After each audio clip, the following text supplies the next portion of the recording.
Hi, everyone. Welcome to the e-community podcast. This is normally hosted by our CSO, Patrice Gay. And today, my name is Frank Kitonga. I'm the country director for Kenya, Nehemiah, Kenya. And it is my pleasure to come to you. Last week, we were talking to Gerard Owino, and we went deep into the conversation on consumer insight. And today we want to take the things further from where we left with Gerard. And in studio this evening in Kenya, and some of you, it's good morning in the US. And for Samantha, I say it's good night because it's really midnight there. So, Kenjie Kirimi is the CEO for Bauer Connect. And Kenjie is an amazing guy who is incredibly talented and gifted in this area. And so today, please welcome with me Kenjie. Kenjie, you are so welcome. Karibu sana, as we say here in Swahili. Karibu meaning welcome. Welcome to this podcast, my brother. It feels like we're doing TV, yeah? It's like we're doing TV. Welcome, viewers. Yeah, Frank. Hey, I think I'll save that introduction. That's a good intro. Thank you, brother. So go ahead and introduce yourself to us. Let us know a bit more about you, sir. Yeah. So my name is Kenjie Kirimi. My government name is Kenjie. It's just that many people defile that name. So I keep telling them, if you can't say it properly, just call me Kenjie. And I'm the team lead for Bauer Connect. I actually steer away from CEO. I know that title just looks a bit rigid, but I'm the team lead. And what we do at Bauer Connect is we are an integrated digital service provider. So that means we integrate from digital marketing to conversion tools on WhatsApp. And we have a very interesting term we call conversational commerce. So that is this is the term we've coined for the dealings that we do every day to ensure that we offer e-commerce solutions for African businesses. So that's what we do in a nutshell. Well, there you go, guys. We are hosting our brother and our friend, Kenjie. Kenjie, I want to start things out from Nehemiah Week. You are Yeah. part of the nuts and bolts of Nehemiah Week. Just give us a sense. How did Nehemiah Week go? You were with me in Washington last year.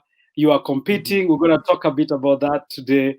But tell us about how Nehemiah Week, first digital conference, how did that go for you? Wow, I think in all honesty, it surpassed my level of expectation. And this, I just have to give it up to the team. I feel that the team actually did a great job under the leadership, of course, of Patrice and Paul and the entire digital team. But what I'll say is Nehemiah Week was transformational. Let me put it in perspective first. We were joined by guys all around the globe. We were like from 5 continents. There were guys from Pacific Asia all the way to Mexico, South America.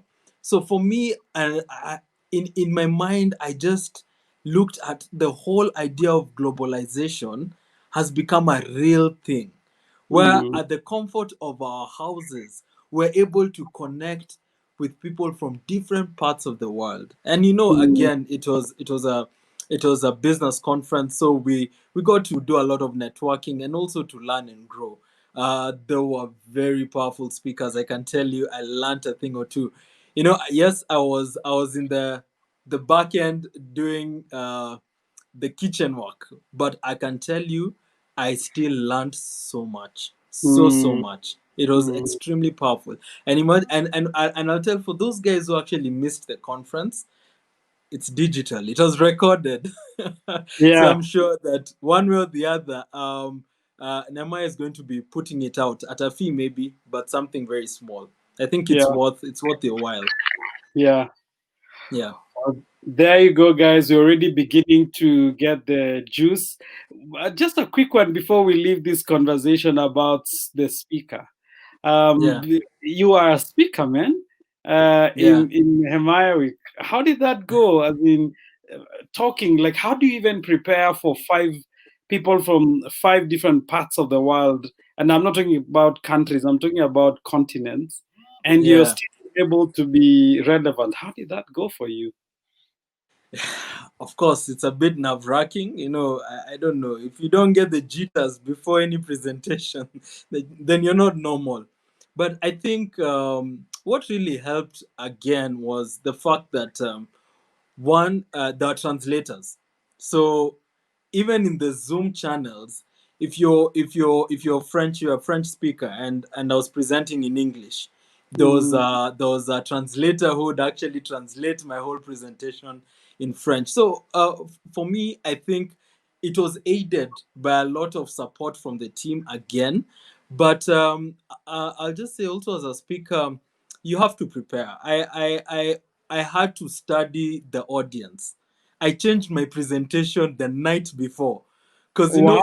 I was, yes, because I studied and I looked what my audience uh has changed from what I actually was planning for. So I had to Mm, quickly just tailor the presentation so I can offer value to my audience. And it's also mm, something that I'd appreciate to know who's watching today, so that any if there's relevant topics that I'd like to discuss, I think mm. it would be great if I knew what fields or sectors in the economy they are at. Yeah, Amen. because digital is such a wide, it's such a wide topic. Yeah. I don't know where to start. Don't worry, we got you, Kenji. And Yeah. so, if you're out there and you're in our community here in Kenya or you're elsewhere, please hook someone up to this conversation. This is one of those ones where you sit on your seat and ready to take off. Buckle up because we're about to go very fast. So, Kenji, I want to dig a little into your life. I know that. We you made a huge transition as you were doing Yeah. BE, a Mhm. huge faith there. So my question to you is, tell us a bit about that. Tell us a bit about that transition that you made and why. Yeah. Yeah. So, as an entrepreneur, and I know for those who are on this journey, they understand that our life is on the edge. We live life on the edge, not knowing what to expect tomorrow. But what's interesting is that um, last year, when I was running a digital agency with a friend and a partner, and I happened to in fact, Frank, you're the one who convinced me to do biblical entrepreneurship. You told me, you know what, come try this thing. There's something I'm cooking up. Come to class and let's see what happens. And I remember, you remember, first was the discussion about I wasn't able actually to afford. At that point in time, there was so much happening in my life, and I was just like, is this going to be a priority? Is this something that I really need to invest into? But I like the fact that first, even in kingdom principles, we offer value for value. I didn't have cash to give, but you asked me, what's in your hands? What can you offer me in trade of this juice that I have? And I told you, you know what, I can shoot your content. I can actually record. I can be behind the class, behind the camera, and just shoot your content. And you're like, you know what, great idea. Come on board. And that's where my journey began. I just started consuming this content, and it was actually transformational. And it's not even to gas this thing up to, I got a lot of revelation from this course, and I felt that there are little changes that have to be made, and some of them were drastic, but they were key for me to align myself to the direction that actually God has for my business. And I'll tell you, I look back and I say that was one of the wisest decisions I ever made, because right now I'm more at peace. I have discovered gifts that had never discovered before. So I'm in a good place. I'll say I'm in a good place, Frank. And thank you for the invitation. No, but Kenji, you're not going into the meat of this thing. Why are you avoiding it? I'm Um, talking about why did you yeah, leave your other company? Why did you leave your partner? Why did yeah. you, and what is that? Because you decided something changed inside you and in your heart, and you said you're going to make, and at a very high personal cost. Why did you do that? Frank. The thing is, do you have time? That No, I no, was, I no. was trying, Short, I was trying short, to a save short on one. some time here.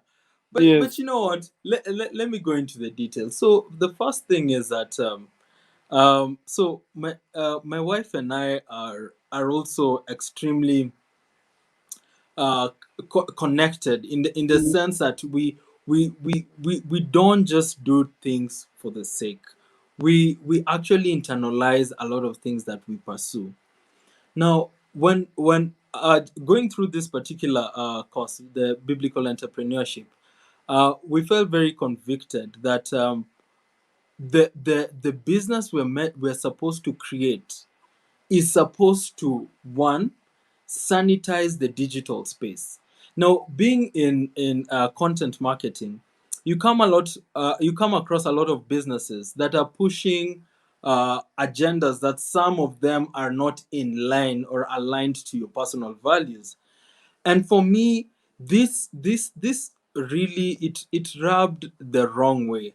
And I remember Mwende telling me, that's my wife, she told me, Kenji, what do you feel, what do you feel what are you being convicted to do? And I was just like, I need to step out and start this other outfit in line and in accordance to God's will. And I remember it was a tough decision because we had already started to stabilize as a business. We had already, broken from break even. We are moving into profitability. And I really, really, I couldn't grapple with this new idea of leaving the business. And it is, you see, my business partner, he's a very gifted, was a when we were still together, he's a gifted individual. I mean, this guy, actually, he knew his stuff. But the unfortunate bit is that we were not equally yoked. We had a different vision for the business, and that's one thing that I came to learn, that even in business is like a marriage. You actually choose the partner that you will journey with, and it's important for you guys to align your key values and also come to a place where you share the same vision, so that the roadmap is simple and clear. Now, there's a lot of murky ground. I can tell you that it took about 3 months before we actually decided, now this is how it's going to look like. This is how the separation is going to look like. So, Frank, I can tell you it was also a very painful time in my life, because it was my only source of security. Then my wife was also not in a very good place with her job, and soon after, um, she was fired from her job. And for me, that was actually the confirmation that God wanted me in this business, the Bauer today, because it didn't make sense where everything was just not working, and there was so much uncertainty and lack of peace in my life. But when we decided to make the hard decision and leave, and we left just without anything, we just stepped out and left. It was hard. It was tough because we are also expecting a baby, but I can tell you, God has been faithful. We have seen so much grace and favor. My God. Oh, we've grown, man, from international clients. I mean, I can't even put it in perspective. So I keep saying that um, you need to actually internalize why you're doing what you're doing and align yourself to God's master plan for your business. So we were created to be fruitful. So you could be getting, yes, the money and everything else that you feel is important in life, but if there's no fulfillment and peace at heart, it beats the purpose of entrepreneurship. So yeah, that's Wow. that's that's my story. Wow, guys, you're listening to Kenji. Kenji just says the way he had to make a decision not to be unequally yoked. He had to make a move to purpose and clean up this social, I mean, digital space. He wants to build a kingdom business. He lost everything. As in, I was with this guy going to when you won the Kenyan, you are the first Kenyan champion after the Yeah, renaissance of BE in yeah, Kenya, and you are able to go out there and represent. And at that mhm. time, it was faith. Money for ticket was faith. Money for hotel after Nehemiah was faith. Yeah, As uh-huh. in, and God just came out. I remember when you went for your visa, it was so late in the day. We didn't know if we should buy a ticket or we should do it. Was drama. But somehow you and Wendy, as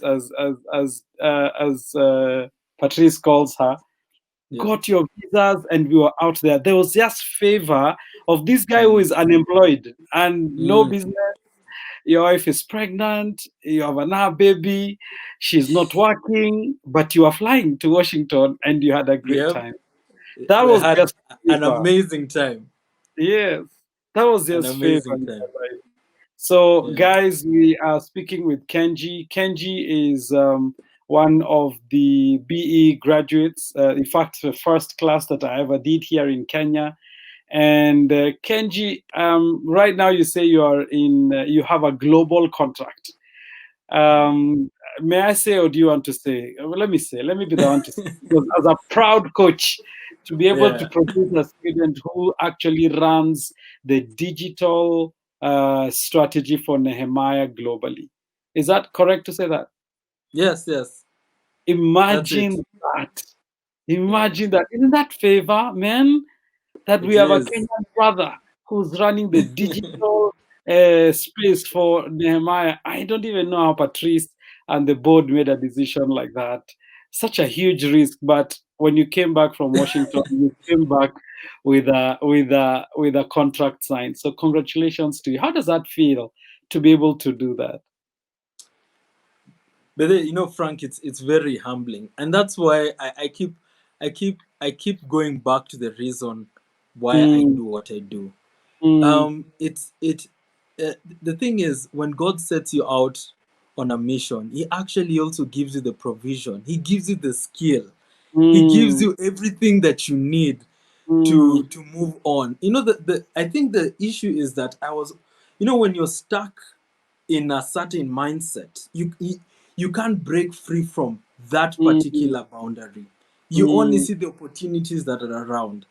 But I think by sheer faith, because I can say it is faith and of course God's grace that we were able to get this contract. And I can go on and name drop not just Nehemiah, there are also a couple of others.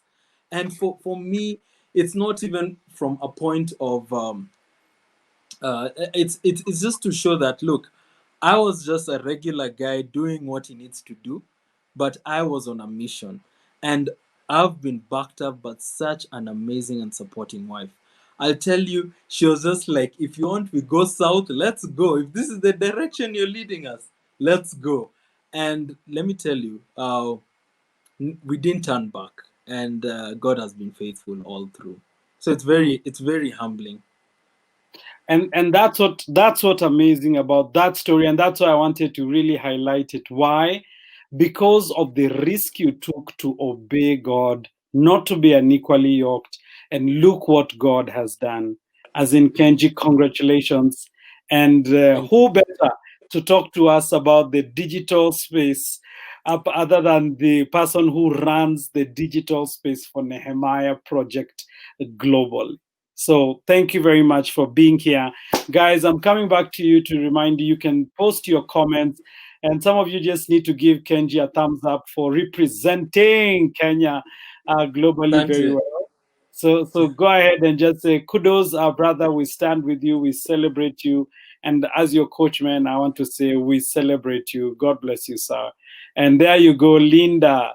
Linda is saying an amazing soul, and God is faithful. Amen. Thank you. Man, Thank you, continue to Linda. honor God. Yes, there goes Mwendi. And Mwende, I have to stop saying Mwende. I want to say stop saying Wendy to Mwende. So powerful story there. We came back and the son was born. Yeah, you're a very lucky guy to marry her. Yeah, I agree with.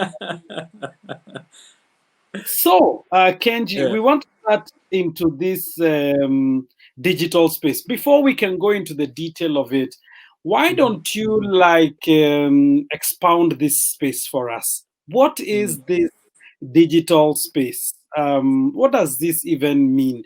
Does that mean if I Mm. have a Facebook account, I'm digitally there? Or before you even talk to me, just if you are to talk to us who are not very tech savvy, Yeah. what is this what's going on the digital space right now, and then we'll go into the detail of it, but give us this bigger picture of this whole digital space. Right. I mean, as I said, it's such a broad term. Digital has many meanings, and when someone even says they're a digital expert, you really need to question in what area.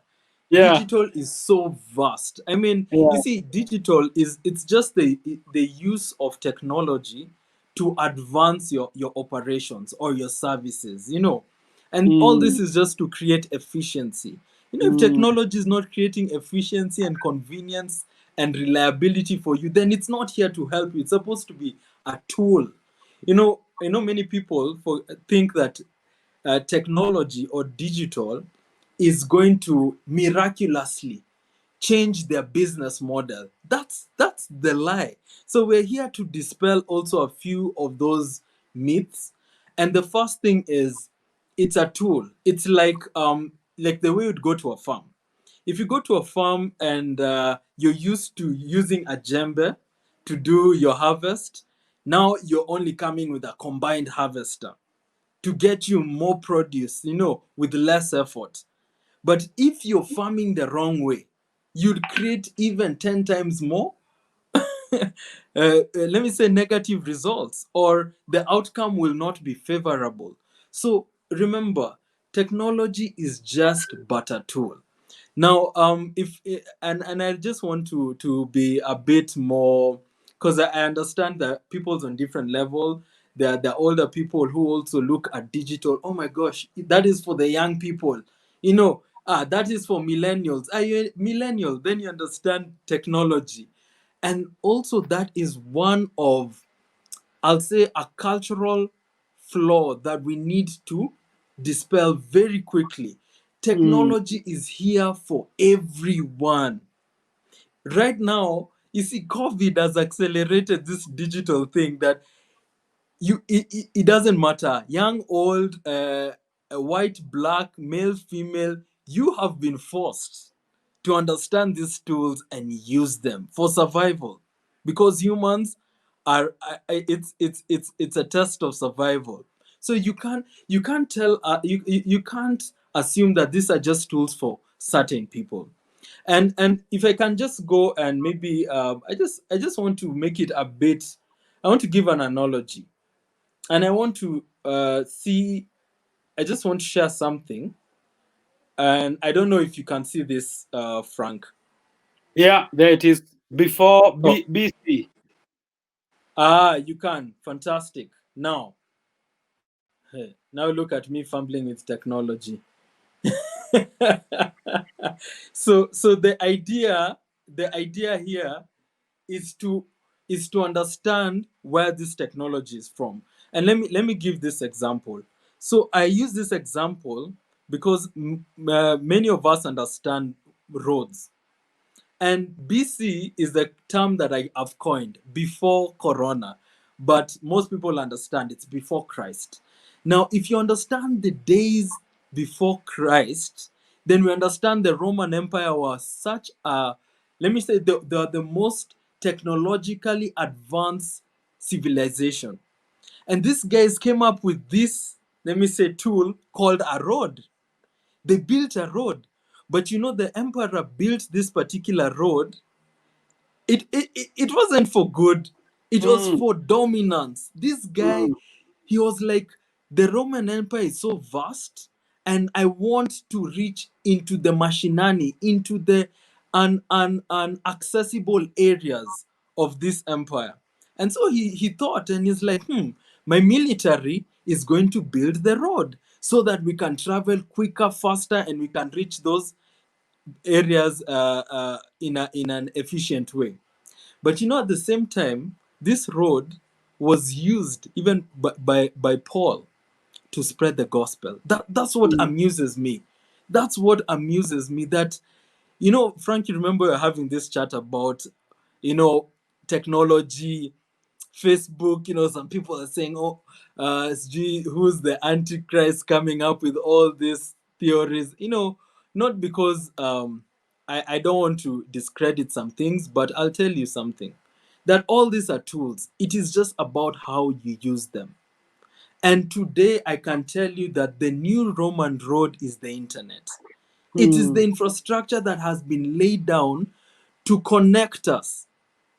It's so important to understand that with this infrastructure, you can choose what you want to do with it.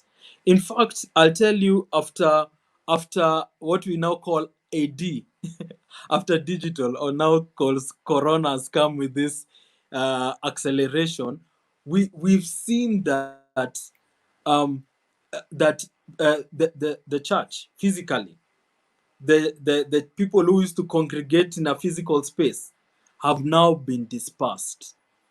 They are right now. How many people are consuming church content or sermons online? Very few people. I know the churches were opened up to at least a limit of 100, but very few people are going into that physical space. You see, this is not new to the church, and the church has never gone under. That's the beauty. The church will never go under. It has endured persecution for years, and the first persecution happened after Christ. And when the authorities came to find out that these followers have become so powerful, what did they do? They started a massacre, a persecution, and that's how the gospel was spread. So for me, I look at what COVID has done. It has only accelerated digital mm, adoption and let me say reception. There's some people who never thought they could work from home. Right now, it's the new reality. mm. You have been forced to work from home. You used to Mm, think, oh, if I start a business, I need to have an office space. But now, what has COVID done? It has decentralized everything.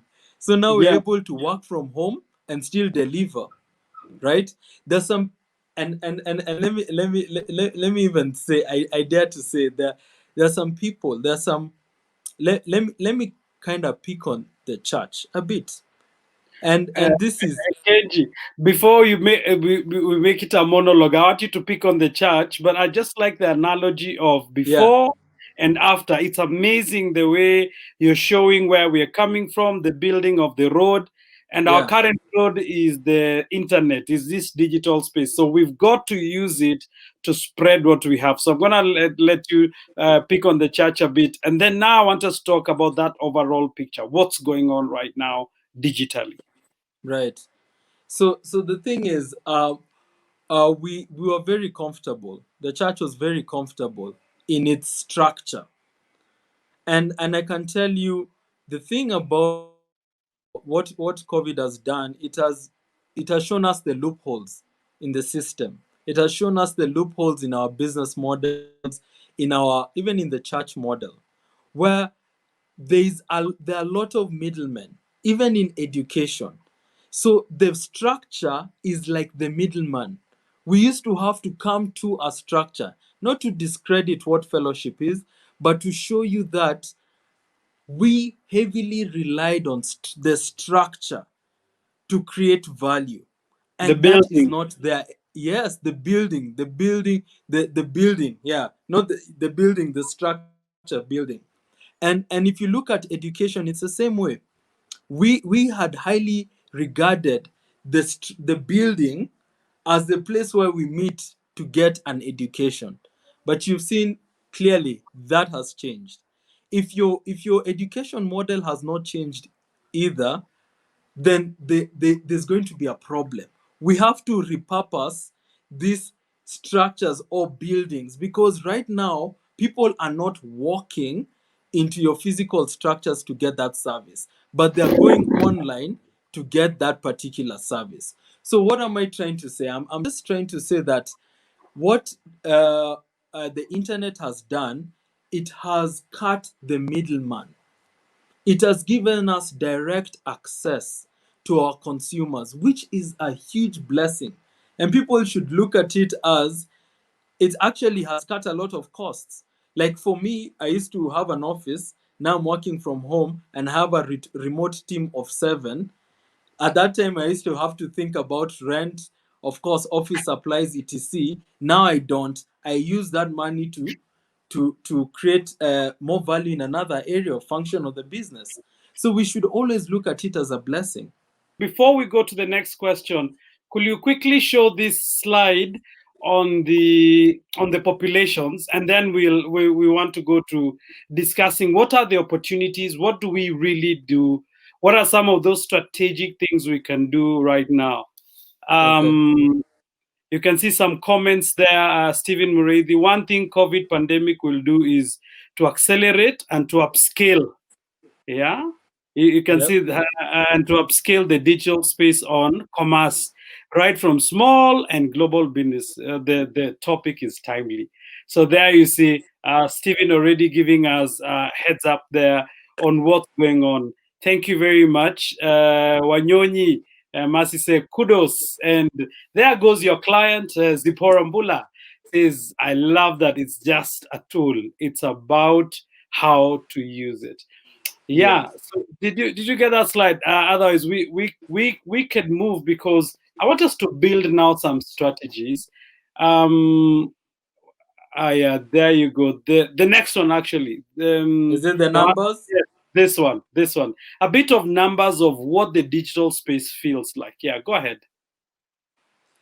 Yeah. So already we understand that. So if I start from the first slide, we are almost 8 billion. We are 7.75. And if you see among the 7.75, 3.8 billion use social media. That's almost half the population. So here numbers don't lie. Already it should show you where people are. And it's key. And I think, Frank, it's important for people to always have a design thinking mindset when they're coming up with digital strategies. I remember last week, Gerald actually touched on this consumer-led strategies. Many Mm, people are actually adopting. It's like, they call it the M-Pesa phenomenon. When you open an M-Pesa shop, the next person next door opens an M-Pesa, the other person, and they don't understand why the other person did what they did. Now, mm, we have to also rethink why we're adopting some certain digital strategies. It is mm, not one shoe fits all. You have mm, to really look at your consumer and then tailor a strategy to offer that person convenience and value. It's not about us, it's not about the business. The consumer is the one that drives your digital strategy. So that's the mm, first thing. And the thing about social media, why it's a good entry point to technology, it's because it's a mainstream tool. It's mm, mainstream. Everyone is on it. And if you're trying to look for the eyeballs, then this is why you should start. Frank, there's a time. Do you remember ICDL? yes. Let me tell you, there's a time on your CV. If you didn't have ICDL, Yes. no employer is going to consider you. That was a fact. In fact, Yeah. it used to be from Form 4 straight. Go and Yeah. do ICDL. I never You used to finish your high understand what school, that you want was. to get your international, what was that called? Drivers something, Yeah, computer driver's license. Yeah. yes. But right now, this has become a life skill, and I keep telling people, understanding digital is, it's a life, it's something that you need to incorporate in your lifestyle so that you can be consistent in how you use technology. Many people use it as, like they'd pick this and put it down. It's not that kind of thing. It's something that it should be part of your lifestyle, and you need to grow in it. In fact, I keep saying the skill that right now every business leader should learn is digital communication.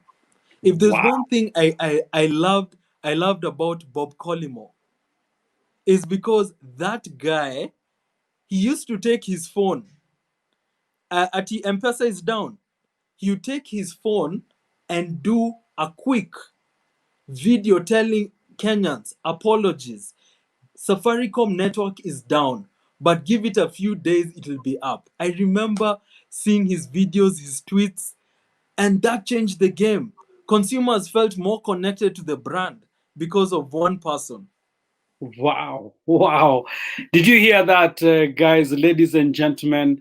The comment there was, if there is a skill that every business leader, every CEO, every MD must learn now, is you've got to know how to use the digital space effectively. Mhm. Otherwise, where the consumer is like 50% of the world is already in digital. So if you're leading a company and you don't know how to communicate on digital in the digital space, it means you're likely to become archaic or you're likely Mhm. to become irrelevant. We are talking to Kenji. Sometimes I call him Kenjie Kitile. We're talking to Kenji from Bauer Connect, and he's the expert within the Nehemiah space on digital communication or digital strategies. And now we're going to ask him a deeper question. Guys, feel free to continue sending your comments. I appreciate the comments that have already come out there from Steven and from ZP. Kenji, I want us to take this deeper a bit. So I am running a business. We actually have like 20 minutes to go. So let's begin to give that meat away now. I'm Okay. running a business. I'm running a business. There you go already. Nina says digital marketing is the way to remain relevant at this time. You've got Mhm. to be digitally equipped. So if you are to give people some tools today, if I was going to say, okay, I need to be present, I need to first just discuss about this engagement conversation, but also what are some of those tools we can now see if you're going to build a digital strategy, these are Mhm. some things you need to consider. Feel free, bro. Take it away. Wow. Okay. Okay. So I'll start macro, going in micro, because I want to also, I want to be cognizant that there are people from different industries, and I'd like to just share and give in some insight from to different people. So the first thing, you guys have already experienced that COVID has made every business a startup. It doesn't matter if you're 100 years old. All models have have been, let me say, the models that were existing before have been challenged, and your business, and for corporates, and let me start with the big institutions. Your corporate is like a big ship, so steering it a different direction will take some time. So again, I want to encourage some people to make sure they understand that going digital is not an event, it's a journey. You start slowly by slowly. And one of the things that I've seen the big organizations do is, one, they have been able to harness the power of collaboration, and I'll explain how. And they have been able to let me say, there's this word that is being used. They have disintegrated the functions of their business. Now, what do I mean by disintegration? If you're a big organization, and I know Barry, Barry is listening, because she's an avid follower of this podcast. She has a massive school that has been in existence for so long. Now, you'd find that in a school, there are many functions, many suppliers. The stakeholders are, it's a chain of people that support the schooling infrastructure. But let me tell you, the reason we go to a school is because we want the primary thing is education. So businesses need to focus more on their core business and start to outsource their supporting businesses. I mean, services. Let's say, for instance, in the school you had a kitchen that had a staff of about 30, from cooks, chefs, nini. You do you know that is already a, a business on its by itself. Now, breaking apart businesses helps you steer and maneuver the companies into a quicker digitization strategy, so that you can outsource the supporting services. Let's say you partner with the gastronome. They can use economies of scale because it's a core business. They know how to deliver food well. They can take and come and take over your kitchen. So you focus on delivering the education. They focus on the support services like food. That's first how to, if you're a big ship, how to steer in a digital way. Break apart the functions of your business, take hold of your core business and outsource your supporting services. That's key. Now, for small businesses, it's a blessing. You're nimble, you're flexible, reinvent, pivot quickly, because you have a chance of taking over the industry and being an authority. If I can tell you, before 2008, a crisis happened in the US, and you guys understand the financial crunch. Do you know how many businesses and startups were birthed because of that crunch? That's where the shared economy came about. That's where the Uber model started. That's where Airbnb model started. So you can see that this has created an opportunity for you as a small business to reinvent and come up with innovative solutions that can provide value to your customers. So that's on the macro level. So now let's start going down into into the mainstream. This is a very loaded question, by the way, Frank. So when I go to I mainstream, how know, do I know. we? So let me give you a breather there. Let me Yeah. give you a breather there. Thank you very much, because one of those comments there is focus on your core business.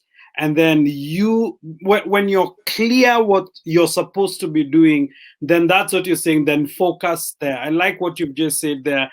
Nina says, and the comment was just there, says, so true, Kenji, going digital is a process. So there's a journey there to be taken Yeah. by the organization. So now let's do some let's keep it going now on the what are some of those things I can do during a crisis. In this crisis, what are some of those things I can do? Go for it. Uh, yeah. So first, as I said, a crisis is a blessing, and the first thing is to first harness the power of collaboration. Don't try Mm, and be a star. Don't try and be a star in this industry. Already in a crisis, your primary instinct is survival. So you have to understand what is key and vital for your business. Then make sure you collaborate with people who can take you to the next level. You need professionals. Don't try and do everything. And then also another thing about the crisis can also birth new opportunities for you. You need to be able to study your industry and the needs, because in a crisis, needs change. Many people start to demand for other things and not what you were previously, let me say, supplying. You need to be able to pivot very quickly in terms of value addition. So many people are stuck onto their core business and they're just like, oh, let me stick to this because this is what I've been doing. But that will lead you down the road. You have to be able to to understand your industry, the market needs, and pivot very quickly. And I'll tell you, take also advantage of the gig economy. Now, for businesses, you understand that one of your key, your highest costs are people. So human capital is very expensive, and the beauty about what we're about this gig economy is it's a free market system where, rather than locking yourself into long-term contracts that have very heavy obligations on the business, go with short-term contracts with people, and it's all performance based. Look for result oriented models rather than many people wanted to show that, manze, we're a big business, so we are employing, we have 50, 100 people. That will not save you in a crisis. A crisis, you need to be lean and nimble. If you know what, if you see the big businesses, and let me give you an example, Facebook right now. Facebook have cut a third of their employees into contract based employment, where there's a tier of professionals. I've been told, you guys now work from home. Your contracts are going to be renewed yearly or in 2 years. So, what does that mean? It downsizes a business and keeps them agile because of the shocks, because waves keep hitting you right and left. And then now, when you adopt digital tools, you're able to first, let me say, what's the word, you can test it with a smaller populace, and then now you can mass replicate it across Wow. your platforms. Now, Yeah. if you are a small business, I'll tell you, start with the mainstream tools, the free tools. Right now, subscription based models have come in. You don't have to pay to be on Facebook and YouTube and all that. What's your presence like? I'll tell you, if you're a business and you're not using this most underrated tool called WhatsApp status, WhatsApp status, you're missing out on a lot. And Frank, do you want? Can I put you on the spot a bit? No, no, no. You can't use me today. Today I'm the one who is interviewing. When you'll be Okay, interviewing, so you can be putting me on the. But go ahead. Why no don't you put worries. me on the? Go ahead. No worries. In fact, I'll talk. There's I was doing a digital empowerment for a business called Love It Juices yesterday, Kinakero, yeah.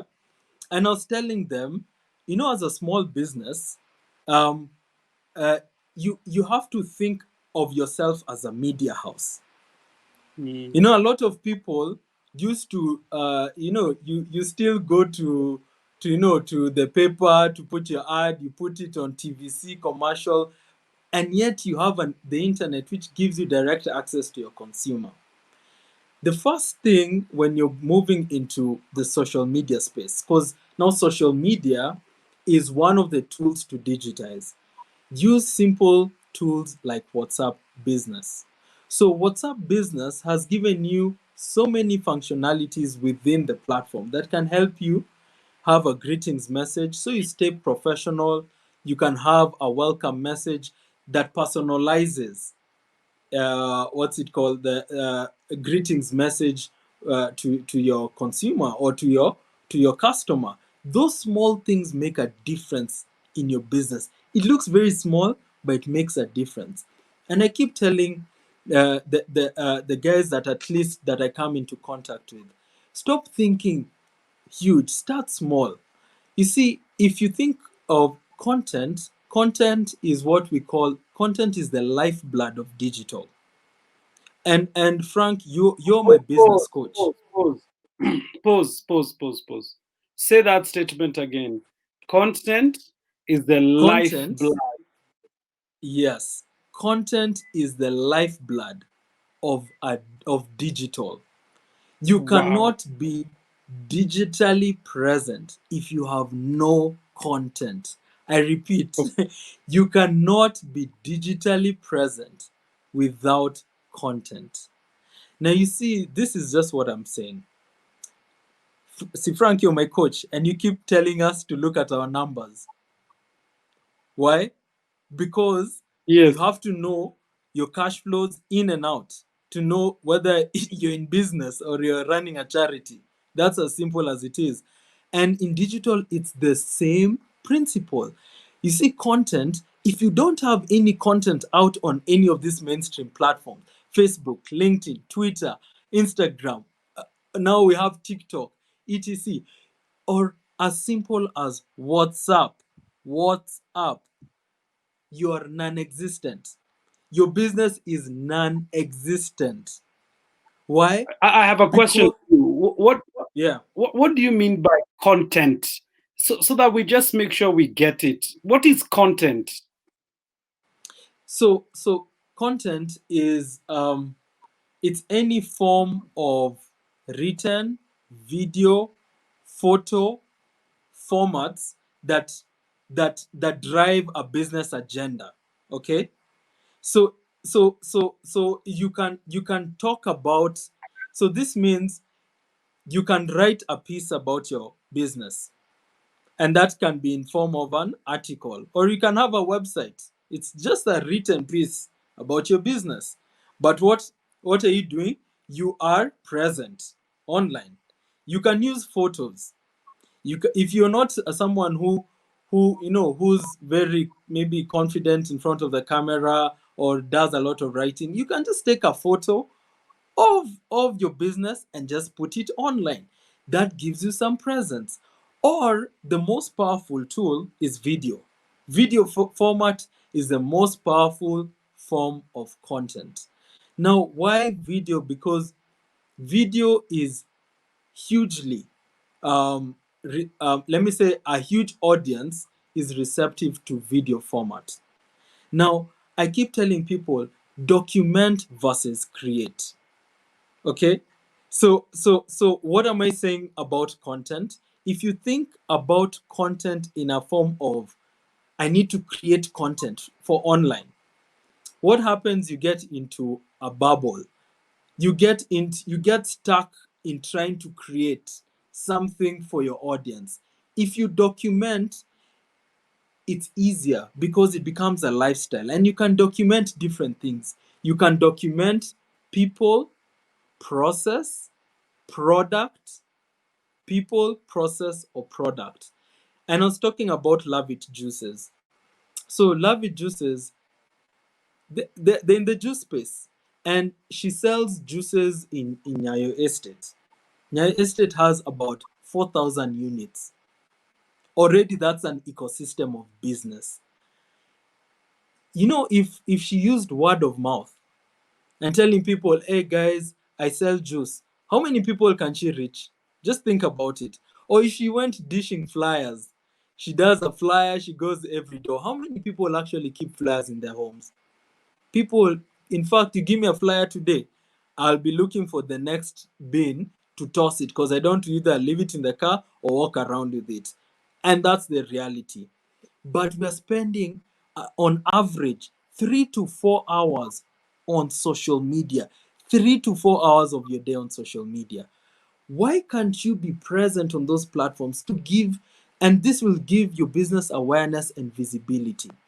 And you can document the content. For you to for you to have visibility, you need to document the content. And let me say, how do you document content? For that lady who runs Lavi Juices, by the shout out, the Keros. You guys, all you need to do is show that I went to buy the fruits from here, farm to cup. This is how I blend my juice. You start talking about all the value that you start educating people about the juice. You tell them what beetroot is about, what are the health benefits, all that.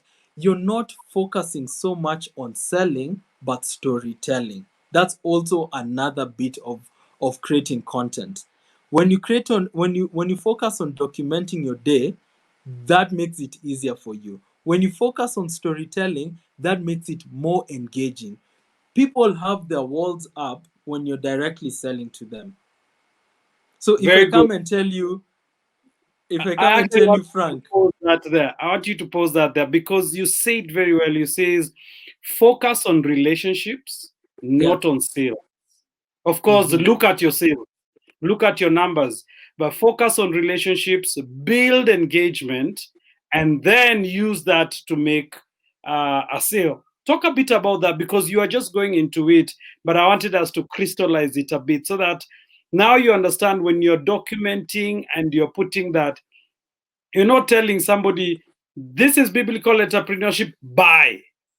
No, here you're yeah, just talking about, hey, guys, we were just talking to this guy who is so like what we are doing here, we're creating content, isn't it? This is content yes, this is for content we're people to creating. experience, and we are keeping people engaged.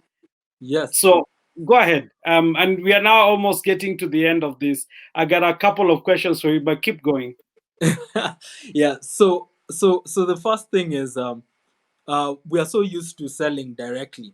Even on social media, what we're used to doing is, guys, I have this item. It's going for 500 bob. You can get it here XYZ. People don't care. Do you know how many people? First, already the digital platform is so it's a mass market. Everyone is trying to sell. But let me tell you, when you come from a point of storytelling, when you come and start giving people value, the idea of storytelling is you offering value and you sharing knowledge about your industry or your expertise. People start getting interested, and then what happens, it's second to nature. People eventually subscribe to your product, because you're building on a relationship. If you focus too much on the sale, what happens, you lose on the relationships. And right now in crisis, the people that have been able to stay in business are the people who've been able to harness the power of relationships more than the power of sales, because relationships is what has kept you afloat in business. Now, if you don't use content to add value to your audience and build your relationship, all you're doing is like you're just using them. All you're saying is that here this is my product. Either you buy it, or I don't have any interest in you. And that's the wrong approach when putting out content. Content, you either can put it to educate, to inspire, or to motivate. You just don't put out content to sell. Then now you start to build a relationship. And I told you, when you think about it in terms of documentation, today, if you're in, let's say you're in the catering business, you just show how you cut and chop your nyanyas and just put it on status. You just show how you do your packaging, especially right now in COVID. What COVID measures are you taking? Start to document the processes that you're doing in terms of curbing COVID, and start sharing them on your stories, on your status, slowly. And think about this as a journey. Don't think about this more or less like an event, something I just need to do, as to digitize, because that way you will not be consistent. And that is the risk again Yeah, about generating content. yeah, bro. Consistency. You are Consistency is spewing everything. stuff right here, guys. We are listening to Kenjie Kirimi Bauer from Bauer Connect. We are seeing a lot of engagement right now, guys. A lot of comments coming out there. You say that crisis is a blessing. Love that focus, that you're looking at the problems and saying that's a good thing, we have an opportunity here. Content Mhm. is a life, that statement, and Tabitha says that content is a lifeline of digital, and Nina saying for sure we are engaged kabisa. So here we go, guys, we're about to bring this yeah, that's a comment from Tabitha and from Nina. Now, Yeah. bro, you are speaking. I have to cut you short, man, to stop. You are giving out everything you've got inside you, man. Thank you for the way you're sharing all of your heart. Um, and my question is, guys, maybe let us know, do you have a question for this guru who is here? Do you have a specific question that you'd like him to answer? So feel free to share that. We will put it on to him to answer the question. And thank you for breaking the love it juice example where she's showing. By the way, have you seen the videos she's done? She's done little Yeah, videos of doing beetroot. So now I see exactly. who the coach was there. So you are an amazing coach, my brother. Congratulations. Now Asante. let's take it further. You said, let's create that content, put it out there, focus on building relationship. And then you have a comment on your notes there that says, rethink your success. Or what do you say? How do you say that statement? You redefine your success Redefine. Redefine and success. show what people consider to be success and what you should actually look at. Please talk about Yeah.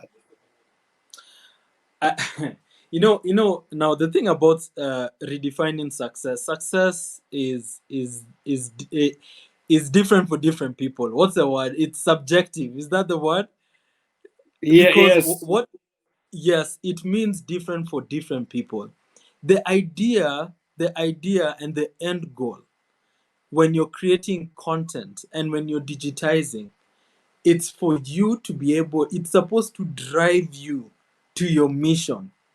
So you cannot have a strategy if you have no vision, if you do not have a roadmap. You can't say that here's a strategy, yet you don't know where we're going. You need to identify, okay, that is where we need to go. All right, how do we start? Now, I have, let me say, key metrics to look at in terms of success. And I'll give an example. So for me, success for Bauer, one, is to sanitize the digital space. We've been called to put out wholesome content onto these platforms. You guys understand how there's a lot of, lack of a better word, there's a lot of garbage in terms of content out here. So for me, I feel it it irks me. It's actually something that really gets me sad when I see so much trash content, and I fear for the next generation. What are our kids going to be consuming at a young age? So for me, the success is, am I able to enable one business that is in alignment with my values online? Because I know you can't. It's like they say, nature abhors vacuum, right? If you don't put good content, it's going to be the bad content that is going to be prevalent. So for me, the success is seeing good content online. I've seen someone who's selling jewelry. Come online. Let's beat these people who are always flaunting their bodies. There's someone, and that's why I'm such a pro advocate for Nehemiah, because they have such wholesome content. Now, that's my key metrics of success. What is yours? Because it is only you who can redefine it. I've never had such a tough guest to talk about, and you should see some of the comments coming out on social media there. Kenji, you have a passion for what you do. You see, as in we've got to. And Zip is even feeling for me that I have to find a way to control you, my brother. Um, that's very question. So some good questions. Lynette says, "My Yeah. goodness, Kenji, where have you been my whole life?" He's saying he's I'm here, learning so Lynette. much. I'm Kenji, here. and our last guys in the studio, please let's be ready to share Kenji's contacts. If somebody wants to get to know. Let me tell you, when you see Jean commenting, Jean doesn't talk a lot. So when she's commenting, you have to stand up and applause. Jean says the simplicity building blocks are great. Yeah. So thank you very much, Jean, for giving us a comment there. There is a question. So I wanted us to Yeah. deal with this question.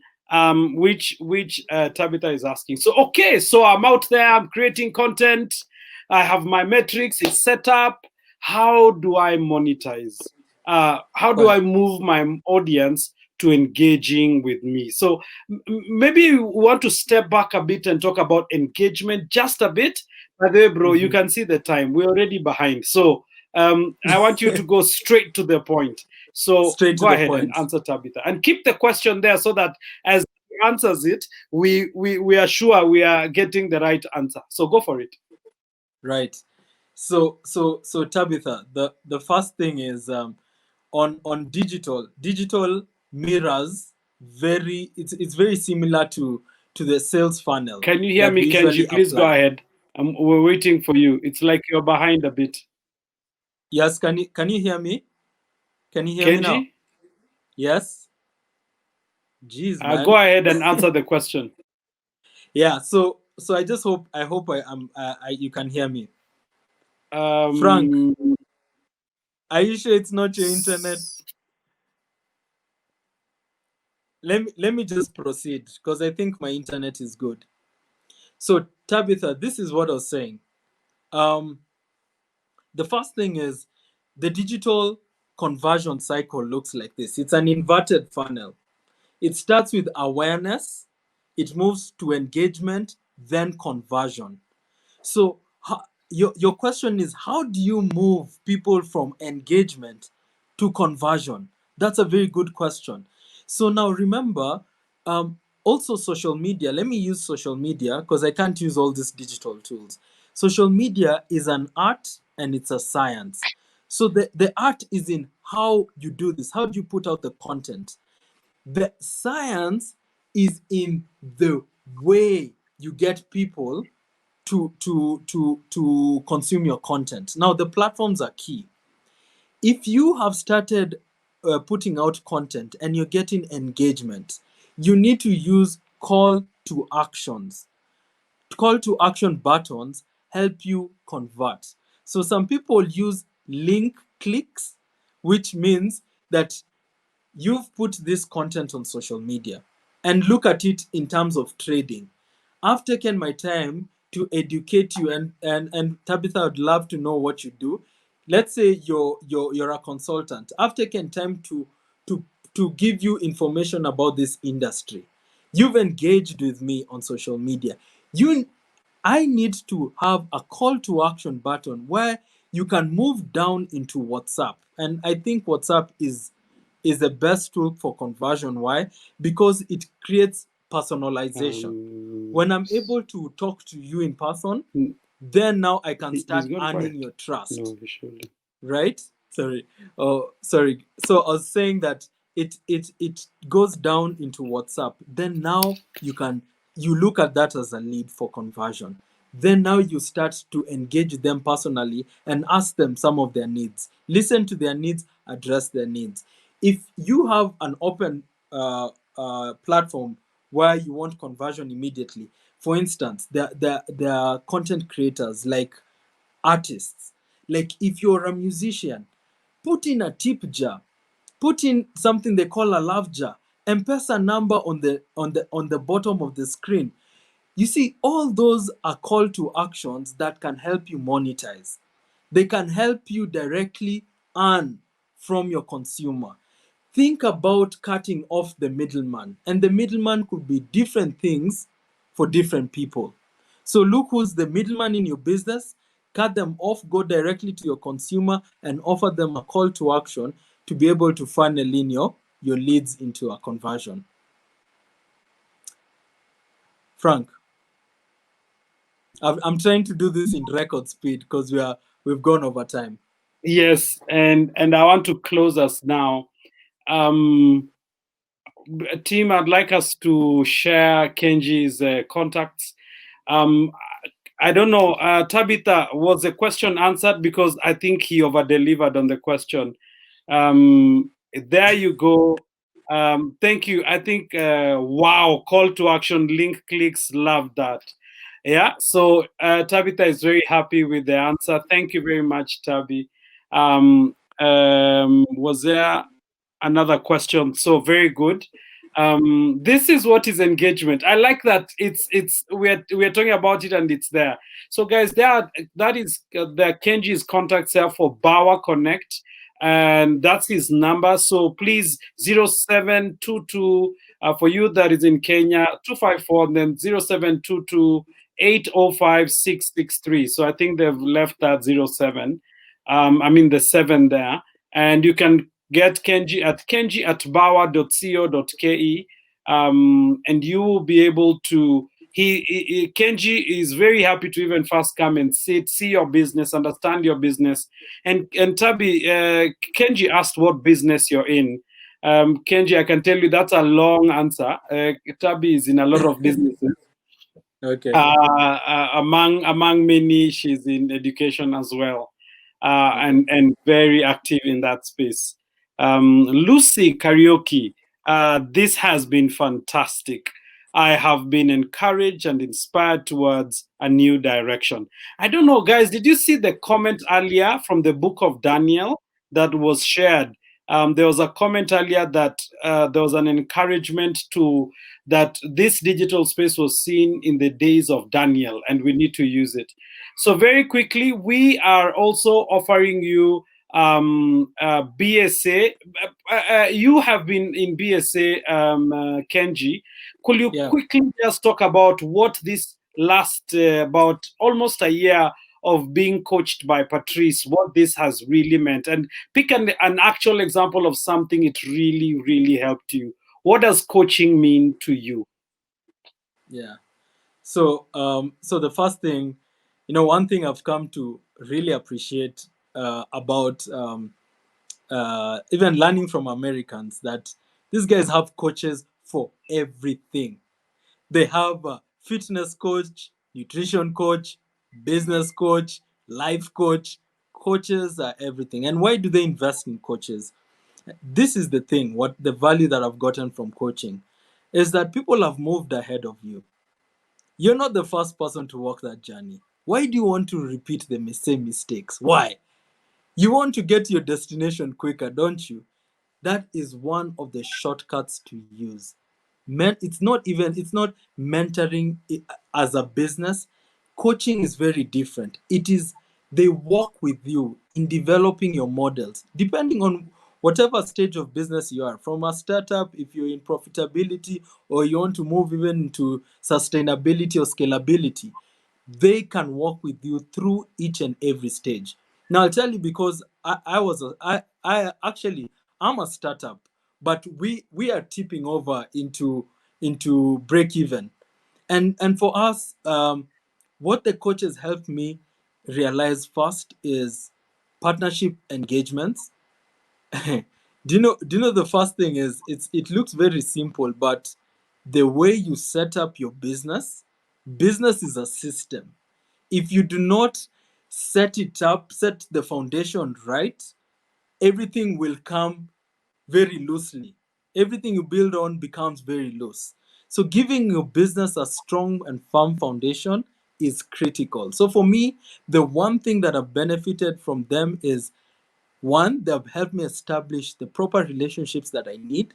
Second thing, they've helped me build the system, the pipeline, the framework, so that I can be able to sustain the business that is coming in.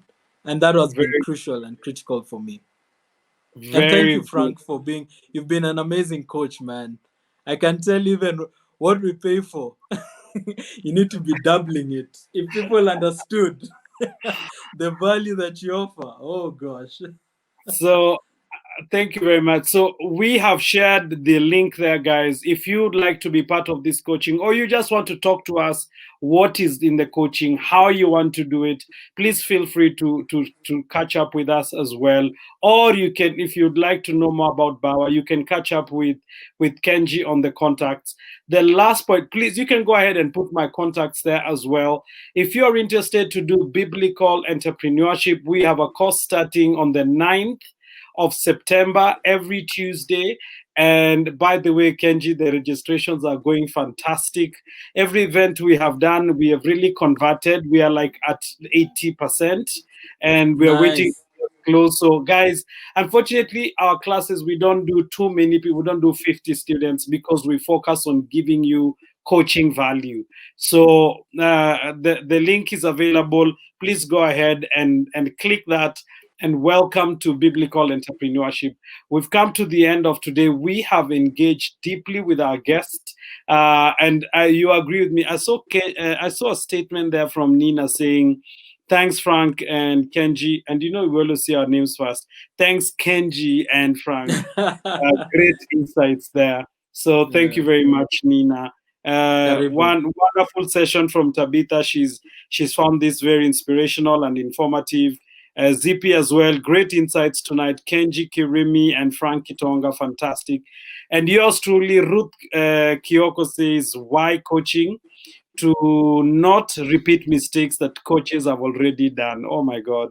To get ahead in life, have someone to walk with you. Such great insight, Kenji. You should return for part 2. Hey, hey, Hey, I feel hey. like a star on this show. You are a star, man. Guys, it's been Thank real. you.